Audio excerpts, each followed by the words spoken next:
다 같이 사도신경으로 우리의 신앙을 함께 고백하시겠습니다. 나는 전능하신 아버지 하나님, 천지의 창조주를 믿습니다. 나는 그의 유일하신 아들, 우리 주 예수 그리스도를 믿습니다.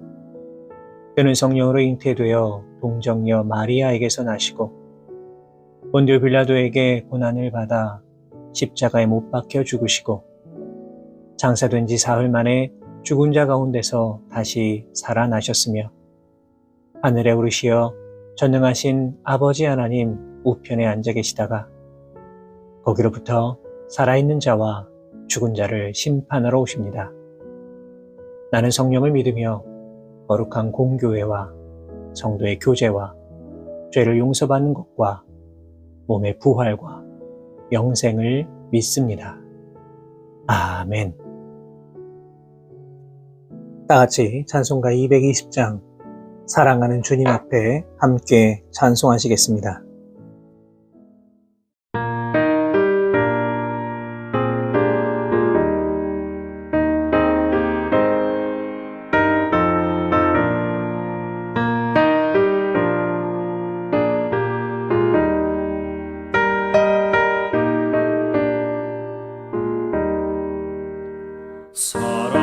사랑하는 주님 앞에 형제자매 한자리에 그 신은혜 생각하며 즐거운 찬송 부르네. 내 주 예수 본을 받아 모든 사랑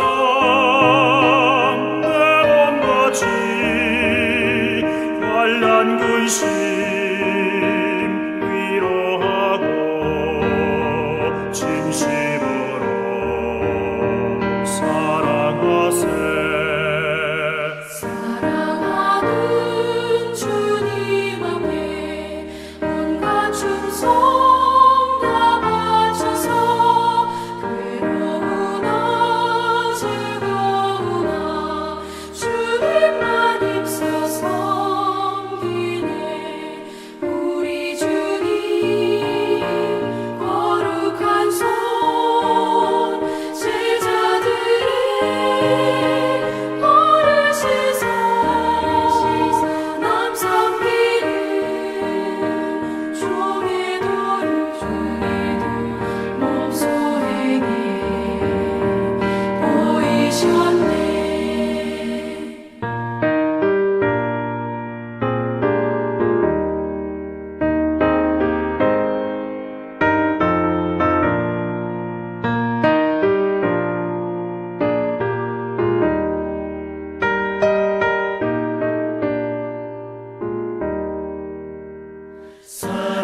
사랑하는 주님 예수 같은 주로 섬기다니 한 피마다 한 몸이군 형제여 친구들이여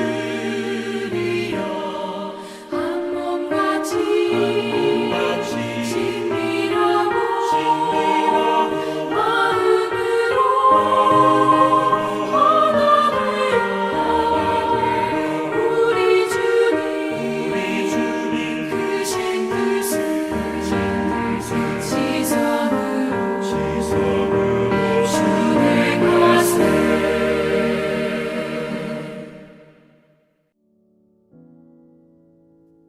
오늘 우리에게 주시는 하나님의 말씀은 신약성경 고린도전서 12장 12절에서 20절까지의 말씀입니다.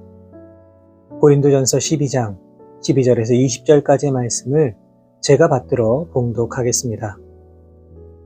몸은 하나인데 많은 지체가 있고 몸의 지체가 많으나 한 몸인과 같이 그리스도도 그러하니라.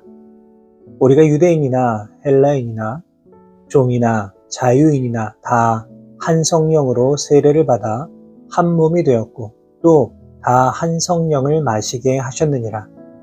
몸은 한 지체뿐만 아니요 여럿이니 만일 발이 이르되 나는 손이 아니니 몸에 붙지 아니하였다 할지라도 이로써 몸에 붙지 아니한 것이 아니요 또 귀가 이르되 나는 눈이 아니니 몸에 붙지 아니하였다 할지라도 이로써 몸에 붙지 아니한 것이 아니니 만일 온 몸이 눈이면 듣는 곳은 어디냐 온 몸이 듣는 곳이면 냄새 맡는 곳은 어디냐 그러나 이제 하나님이 그 원하시는 대로 지체를 각각 몸에 두셨으니 만일 다 한 지체뿐이면 몸은 어디냐 이는 지체는 많으나 몸은 하나라.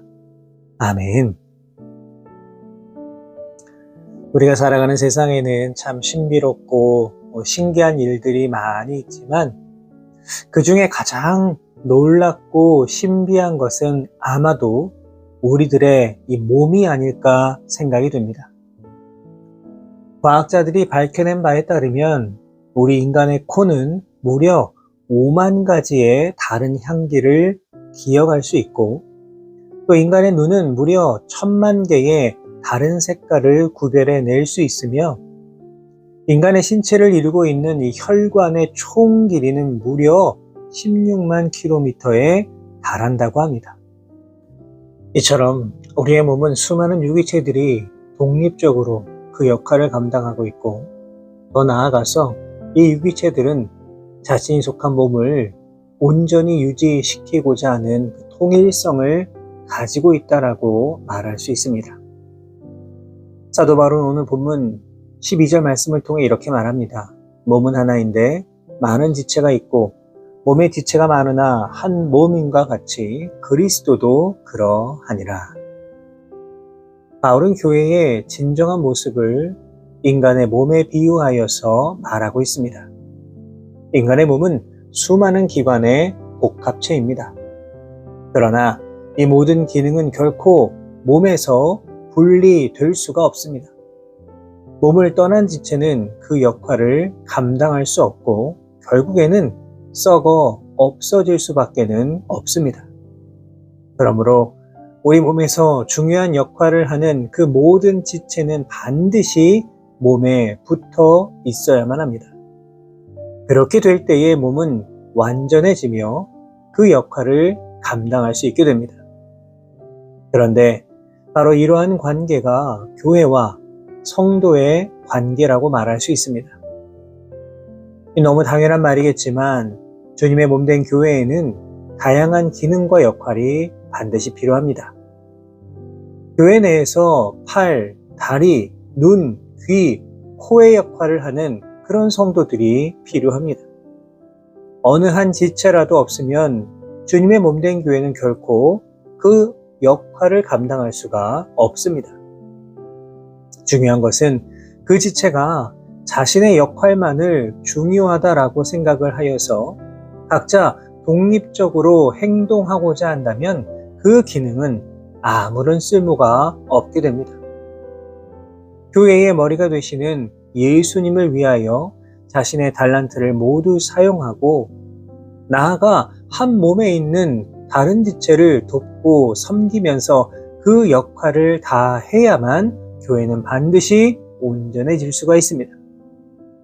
몸이 유기적으로 이루어져 있듯이 교회의 성도들은 다 유기적으로 연결되어 있어야만 합니다. 이제 조금 더 교회의 특징을 살펴보겠습니다. 본문 13절의 말씀입니다.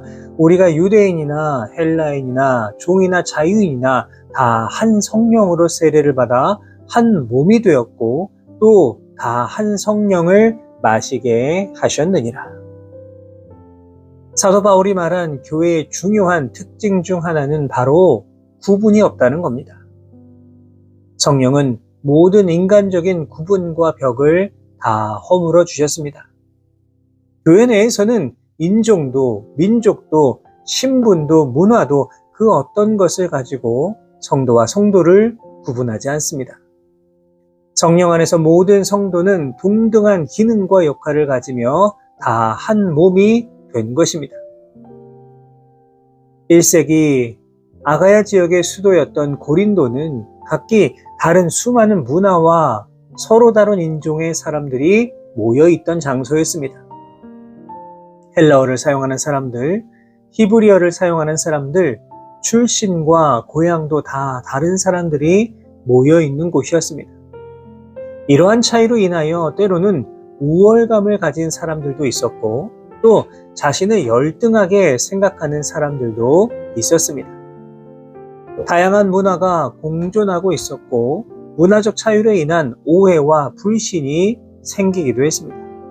그런데 이러한 것들이 교회 내에도 들어와 있었고 또 이로 인하여 교회 내에 단절이 일어나기 시작했습니다. 교회 내에서 다양한 분파가 생겨났고 다양한 갈등의 교회를 어지럽게 만들어 버렸습니다. 그러나 교회의 진정한 본질은 이러한 것들을 다 넘어서는 겁니다. 교회는 예수 그리스도 그 위대한 십자가의 능력으로 인간이 가지고 있는 모든 벽들이 허물어지는 곳입니다. 그렇기 때문에 교회의 모든 성도들은 어떤 차별도 받지 아니하고 교회의 한 몸을 이루는 지체가 되어야만 합니다. 하지만 안타깝게도 오늘날 많은 교회들이 바로 이 역할을 감당하지를 못합니다. 성령을 통해 허물어졌던 수많은 장벽을 다시 쌓고 있는 모습도 보입니다. 지역에 따라 당파가 나뉘기도 합니다. 세상의 지위가 교회 내에서 힘을 발휘하는 경우도 있습니다. 나와 수준이 비슷한 사람들끼리만 교제하려는 모습도 있습니다. 그래서 많은 사람들이 교회에 왔다가 오히려 실망하고 상처받고 교회를 떠나고 교회를 비방하는 안타까운 일이 벌어지기도 합니다. 오늘 이 시간 우리의 신앙을, 우리의 믿음을, 성도된 우리의 역할을 다시금 깊이 돌아보실 수 있기를 바랍니다. 나는 정말 주님의 몸된 교회를 아름답게 세워나가고 있습니까? 혹시라도 나의 잘못된 행동으로 인하여 성령을 거스리는 그러한 일을 한 적은 없습니까? 분명한 것은 하나님께서 무너뜨린 성은 다시 세울 수가 없다는 겁니다. 혹시라도 나도 모르는 사이에 세우고 있었던 그 수많은 벽들이 있었다면 이제 다 허물어 버리시고 주님의 몸된 교회가 오직 성령 안에서 하나 되어 나아갈 수 있도록 최선을 다해 노력하며 나아가실 수 있는 우리 모든 성도 여러분 되시기를 주님의 이름으로 부탁을 드립니다. 이제 사도 바울은 오늘 본문의 결론과도 같은 말을 하고 있습니다. 본문 18절의 말씀입니다. 그러나 이제 하나님이 그 원하시는 대로 지체를 각각 몸에 두셨으니. 무슨 말입니까? 우리가 감당하고 있는 교회의 지체로서의 역할은 내가 원해서 하고 있는 것이 아니라 내가 선택하고 내가 판단하고 내가 조정할 수 있는 것이 아니라 하나님께서 하나님이 원하시는 대로 행하신 결과라고 하는 겁니다. 우리가 교회 내에서 자꾸만 남과 비교하게 되는 이유가 무엇이겠습니까? 자꾸만 갈등을 일으키는 이유가 무엇입니까? 그것은 바로 하나님이 하셨다라고 하는 바로 이 중요한 사실을 잊어버리기 때문입니다. 사도 바울은 고린도전서 15장 10절 말씀을 통해서 그러나 내가 나 된 것은 하나님의 은혜로 된 것이니 내게 주신 그의 은혜가 헛되지 아니하여 내가 모든 사도보다 더 많이 수고하였으나 내가 한 것이 아니요 오직 나와 함께 하신 하나님의 은혜로라 이렇게 고백하였습니다. 여러분 그렇습니다. 내가 존재하는 것, 내가 교회를 통해 그 일들을 할 수 있는 모든 것들은 하나님이 하신 것이고 오직 하나님의 은혜입니다. 그런데 우리가 자꾸만 이 사실을 잊어버리기 때문에 교회 내에서 내 목소리가 높아지는 것이고 내가 돋보이려고 하는 것이고 나만 옳다 여기며 수많은 벽들을 자꾸만 쌓아 올리게 되는 것입니다. 오늘 이 시간 우리가 이 본문을 보면서 깊이 묵상해야 될 것은 과연 하나님께서 나에게 원하시는 것은 무엇일까 하는 것입니다. 다른 사람들이 어떤 역할을 하는지는 결코 중요하지가 않습니다. 오직 내가 어떤 역할을 감당하기 원하시는지 분별할 수 있어야만 합니다. 분명한 것은 내가 가진 신앙의 경험이나 은사만이 최고가 아닙니다. 나와 다른 누군가를 틀렸다 비난해서도 안 됩니다. 나의 기준과 관점으로 그렇게 생각해 보았을 때에 용납할 수 없거나 이해하기 어렵다 하더라도 분명히 그 사람 역시 주님께 은사를 받은 소중한 지체입니다. 비록 내가 보았을 때에는 쓸모없어 보인다 하더라도 그것을 주신 분은 바로 하나님이십니다. 우리가 하나님보다 높을 수는 없습니다. 하나님의 뜻을 연약한 인간이 다 헤아릴 수도 없습니다. 그렇기 때문에 우리는 절대로 하나님보다 높은 사람처럼 행동하면서 누군가를 판단하고 심판하고 평가해서는 안 됩니다. 사랑하는 여러분, 우리는 여러 지체와 하나 되어서 주님 몸된 교회를 아름답게 세워 나아가야 하는 의무와 책임이 있습니다. 분명한 사실은 교회라고 하는 곳은 나라는 구성원이 없어서는 안 되지만 나라는 구성원만 있어서는 안 되는 그러한 공동체입니다. 모든 구성원이 서로 하나 되어 그리스도의 사랑을 나누고 차별 없이 서로가 서로를 용납하고 이해하며 나아갈 때에 교회는 세상 속에서 아름답게 그 역할을 감당할 수 있을 것입니다. 바라기는 오늘 하루 동안 하나님께서 나에게 주신 사명은 무엇인가 깊이 한번 돌아보시고 그 역할을 온전히 감당하기 위해서 우리의 삶의 자리에서 최선을 다해 나아가실 수 있는 우리 모든 성도 여러분의 귀하고 복된 삶의 모습이 다 되시기를 주님의 이름으로 축원합니다. 기도하겠습니다. 하나님 감사합니다. 오늘도 우리를 사랑하셔서 귀한 생명 허락하여 주시고 주님 허락하신 능력으로 이 땅을 살아갈 수 있도록 인도하여 주신 은혜에 감사를 드립니다. 따라옵고 원하오니 언제나 우리의 믿음, 우리의 신앙, 우리의 마음이 오직 주님을 향할 수 있도록 인도하여 주시고 어디에 있든지 무엇을 하든지 오직 주님 안에서 형통의 복을 받아 누릴 수 있는 우리 모두가 되게 하여 주옵소서. 사랑의 하나님, 이 시간 주님의 몸된 교회를 위해 간절한 마음으로 기도합니다. 우리의 온 몸이 하나 되어 그 역할을 감당하고 있는 것처럼 우리 각자가 몸된 교회의 지체가 되어서 교회를 더욱더 아름답게 세워 나아가는 일에 최선을 다할 수 있도록 인도하여 주옵소서. 무엇보다 하나님께서 원하시는 뜻대로 우리를 그 자리에 세워 주셨음을 기억합니다. 더 겸손하게 다른 이들을 섬기고 존중하면서 하나님의 뜻을 이루어 나아가는 우리 모두가 되게 하여 주옵소서. 오늘 하루도 주님 우리와 온전히 동행하여 주실 것을 믿사오며 거룩하신 예수 그리스도의 이름으로 기도하옵나이다. 아멘.